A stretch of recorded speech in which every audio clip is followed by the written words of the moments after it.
dužan sam da kažem još jednu stvar. Kotor Sloboda i Pionir su donirali slatke pakete rukometašicama i fudbalerima i obožavam aplauz za Kotor Slobodu, za Pionir, da su oni sa našim šampionima i da vas još jednom podsjetim.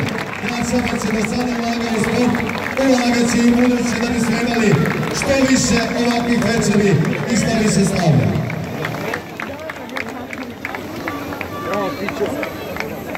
Je može još jedan fejt, onda kreće žurka sa Mega Mix Bandom za naše šampione. Ajmo naše!